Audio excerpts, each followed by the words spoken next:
جیسے کہ ہم گھر میں جو ہیں وہ برڈز پرندے وغیرہ رکھتے ہیں اور اس کی کیا فضیلت ہے؟ یا جیسے اکثر چڑیا وغیرہ جو ہوتی ہیں ان کو باجرہ وغیرہ ڈالتے ہیں یا گرمیوں میں ان کے لیے پانی رکھتے ہیں، تو اس کی کوئی فضیلت ہے؟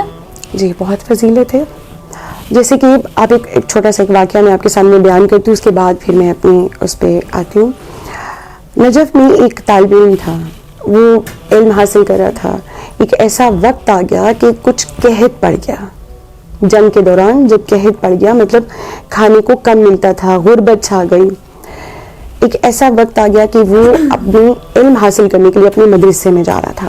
جب مدرسے میں جا رہا تھا تو راستے میں کیا دیکھا، کیونکہ قحط تھا، جب انسانوں کے لیے قحط تھا تو جانور اور پرندوں کے لیے تو بہت زیادہ مشکل تھا کچھ بھی کھانا. یا اس دوران اس نے اس طالب علم نے کیا دیکھا کہ دو کتے اس کے سامنے آ گئے، دو جانور اس کے سامنے آ گئے، جو کہ ان کے انداز سے یہ لگ رہا تھا کہ وہ بہت بھوکے ہیں، جیسے کافی عرصے سے ان کو کچھ کھانے پینے کو نہیں ملا.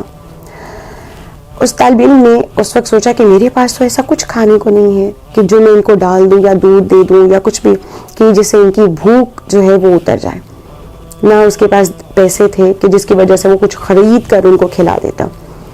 لیکن اس نے ان کی نکاحت اور ان کے بار بار اس کے پیچھے پیچھے آتا دیکھ کر اس کے دل میں خیال آیا کہ اللہ جانے یہ کب کے بھوکے پیاسے ہوں گے، تو کیوں نہ اور کچھ نہیں کر سکتا، میرے پاس یہ کتاب ہے جس سے میں درس لینے جا رہا ہوں.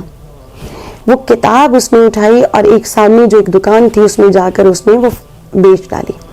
بیچ کر جو اسے پیسے ملے اس نے وہاں سے وہ دودھ خریدا. وہ دودھ لے کر وہ جو جانور موجود تھے، جو کتے موجود تھے، ان کو پلا دیا. اسی وقت کہتا کہ جیسے ہی میں نے دودھ رکھا وہ فوراً لپک کے گئے اور انہوں نے وہ دودھ پینا شروع کر دیا، جسے یہ پتہ چل رہا تھا کہ کافی عرصے کے وہ بھوکے تھے. خیر میں جب وہاں دودھ پلا کر وہاں سے گیا، راستے میں سوچتا بھی جا رہا تھا کہ پہلے بھی مجھے اپنا سبق جو ہے، لیسن جو ہے وہ یاد نہیں ہوتا، آج تو میرے پاس کتاب بھی نہیں ہے، اللہ جانے میں کیسے درس لوں گا، کیا پریشانی بنے گی میرے لیے. بہرحال جب وہ کلاس میں موجود اپنے جو استاد تھے وہ ان کو پڑھا رہے تھے، تو اس نے کیا وہاں اپنے آپ میں یہ تبدیلی محسوس کی کہ اس کے جو استاد ہیں وہ جو پڑھاتے جا رہے ہیں وہ اس کے ذہن نشین ہوتا جا رہا ہے، اس کو حفظ ہوتا جا رہا ہے. بڑا حیران ہوا. کلاس جیسے ختم ہو گئی تو اس نے اپنے تمام اساتذہ جو اس کے ہم جماعت تھا، یعنی کلاس فیلو تھا، اس سے جا کر بات کی کہ دیکھو میرے پاس کتاب بھی موجود نہیں ہے، مگر میرے جو استاد ہیں وہ جو پڑھتے جا رہے تھے وہ مجھے حفظ ہوتا جا رہا ہے. کہا ایسے کیسے ہو سکتا ہے، تمہارے پاس کتاب موجود ہوتی تھی، تمہیں تب بہت دیر سے یاد ہوتا تھا، یہ کیسے ہو سکتا ہے تمہارے پاس تو کتاب بھی موجود نہیں اور تمہیں سب کچھ حفظ ہو گیا، یاد بھی اس طرح تھوڑا بہت بھی نہیں حفظ ہو گیا. کہا اچھا ٹھیک ہے، میں کتاب سے کچھ سوال پوچھتا ہوں تو مجھے سنا دو. وہ کہتے ہیں کہ میں نے جیسے ہی سوال پوچھنا شروع کیے اس طالب علم نے سنانا شروع کر دیا. اس قدر اس نے خوبصورت انداز میں سنایا کہ ایک لفظ کی بھی کمی بیشی نہیں ہے. حیران ہو گئی. آخر دوبارہ اپنے استاد کے پاس گئے. کہا کہ پہلے جب میں کلاس لیتا تھا مجھے کچھ یاد نہیں ہوتا تھا، جبکہ تب میرے پاس کتاب بھی موجود ہوتی تھی، مگر آج میرے پاس کتاب بھی موجود نہیں تھی، مگر آپ جو پڑھتے چلے گئے، پڑھاتے چلے گئے، وہ مجھے حفظ ہوتا گیا. کیا وجہ ہے؟ وہاں استاد نے سوال پوچھا کہ یہ بتاؤ صبح سے لے کر اب تک یہاں کلاس میں آنے سے پہلے تم نے کوئی نیکی کی تھی؟ کہا نیکی تو اسی طرح فجر کی نماز ادا کی، میں نے قرآن مجید کی تلاوت کی، وہ تو میں روزانہ کر کے آتا ہوں. کہا نہیں اس کے علاوہ کوئی نیکی تم نے کی ہے؟ کہا اور تو کچھ نہیں، مگر آج جب میں اپنے گھر سے باہر نکلا تھا کیا دیکھا کہ کچھ جانور جو اللہ کی مخلوق ہیں وہ بھوکے تھے. سبحان اللہ. میرے پاس اور تو کچھ موجود نہیں تھا، میرے پاس وہی کتاب تھی، وہ کتاب میں نے بیچی اور پھر میں نے اسی کتاب سے جو پیسے ملے میں نے ان جانوروں کو دودھ پلا دیا. وہاں استاد نے کہا کہ تم نے اللہ کی مخلوق کے لیے اپنی کتاب کو بیچ کر ان کے کھانے پینے کا تم نے انتظام کیا، خداوند متعال نے تمہارے حافظے کو تیز کر دیا. سبحان اللہ. اسی طرح خدا کی ہر مخلوق کو، چاہے وہ جانور ہے، چاہے وہ پرندے ہیں یا انسان ہے، ہر کسی کے لیے کھانے پینے کا انتظام کرنا انسان کے لیے بہت فضیلت رکھتا ہے. اس کے گناہوں کا کفارہ ہو جاتا ہے، انسان کے لیے صدقہ نکل جاتا ہے. جیسے معصوم کا فرمان ہے کہ بکری کو چارہ کھلانا سب سے بڑا صدقہ ہے. اسی طرح گھر میں کبوتر رکھنا آپ نے جیسے ابھی سوال کیا تھا مجھے کہ گھر میں اگر جادو وغیرہ ہو جائے یا اس طرح کے، تو معصوم کا فرمان ہے اپنے گھر میں تم پرندوں میں سے کبوتروں کو رکھو. اگر جب تم کبوتر رکھو گے، جب وہ اپنے پر کو پھڑپھڑائیں گے اس کی آواز سے جنات تمہارے گھروں سے دور ہو جائے گی. یا اسی طرح معصوم کا فرمان ہے اپنے گھر میں سفید رنگ کا مرغ رکھو. جس گھر میں سفید رنگ کا مرغ ہوتا ہے، مرغا جس کو مرغا ہوتا ہے، اس پہ کبھی اس پورے گھر میں کبھی کالا جادو نہیں ہوتا، اس گھر میں کبھی نظر بد نہیں ہوتی ہے، اس گھر میں کبھی برے اثرات نہیں آتے، نہ تعویذ ہوتے ہیں.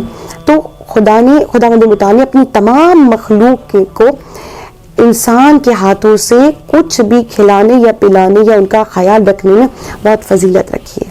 پرندوں کو دانا ڈالنا، پانی پلانا خدا کی مخلوق جیسے یہ ہے تو بہت فضیلت ہے.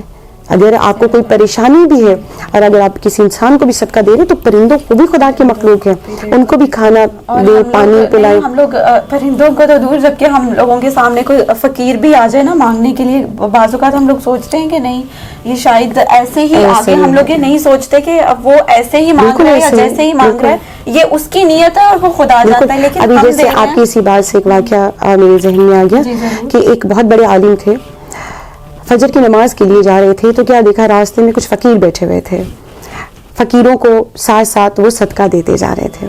اب جب صدقہ دے رہے تھے تو ایک شخص ویسے وہیں سے گزر رہا تھا، اس نے بھی مانگ لیا. وہ جو عالم تھے انہوں نے اس کو بھی اپنی طرف سے جو پیسے تھے وہ نکال کے دے دیا صدقے. کسی نے کہا، ان کا نام لے کر کہا کہ یہ تو مستحق نہیں ہے، یہ تو بالکل بھی مستحق نہیں ہے، آپ نے اس کو بھی صدقہ دے دیا، اس کی بھی مدد کر ڈالی. وہاں پر ان عالم نے سوال پوچھا، کیا میں مستحق ہوں جو میرا رب مجھے دے رہا ہے؟ کیا تم مستحق ہو جو تمہارا رب تمہیں دے رہا ہے؟ ہمیں نہیں معلوم کون مستحق ہے، مگر یہ ہے کہ جو خدا کی مخلوق ہے اسے سوال کیا ہے تو میرا حق بنتا ہے کہ میں اس کو دوں. اور ہمیں نہیں معلوم تبھی ہم لوگ اتنا دوسروں پہ جج کر دیتے ہیں نا، جبکہ اگر ہم خود سوچیں نا تو ہم جہاں پر ہیں، ہمیں جو عطا کیا اللہ تعالیٰ نے، ہمیں نہیں معلوم کہ ہم اس چیز کے قابل ہیں بھی یا نہیں. تو لہٰذا جب کسی کو دیا کریں تو یہ مت سوچا کریں کہ وہ اس قابل ہے یا نہیں، یا وہ اس چیز کا حق رکھتا ہے یا نہیں، صرف اللہ کے لیے عطا کرنے کی کوشش کیا کریں. بہت خوبصورت خانم آپ نے جو پرندوں کا بتایا ہے، گھر میں برڈز رکھنا، اور خاص طور پہ یہ کبوتروں کے بارے میں جو آپ نے کہا ہے، جس سے جو ہے اس کی پھڑپھڑاہٹ سے جو ہے شیطان جو ہے وہ جنات دور ہو جاتے، نقصان نہیں پہنچاتے، نہ بچوں کو نقصان پہ. معصوم کا فرمان ہے جب پرندے جو کبوتر پھڑپڑاہٹ کرتے ہیں تو جنات کے جو بچے ہیں وہ تمہارے بچوں کو نقصان پہنچاتے ہیں، مگر جب وہ پھڑپڑاہٹ ہوتی ہے تو وہ جنات کے جو بچے یا تو کبوتروں کے ساتھ کھیلنے لگ جاتے ہیں یا وہاں سے روانہ ہو جاتے ہیں، تو اس سے جو ہے آپ کے بچے اور آپ کا گھر محفوظ ہو جاتا ہے. جی ناظرین، تو آپ نے دیکھا کہ مولا کے ہر فرمان میں ماشاءاللہ اتنی خوبصورت حکمت ہے کہ جس کا اندازہ ہم کبھی بھی نہیں کر سکتے. ہم کوشش کریں تو بس ہم اس پہ عمل کر لیں، یہی ہم لوگوں کے لیے بہت زیادہ ہے.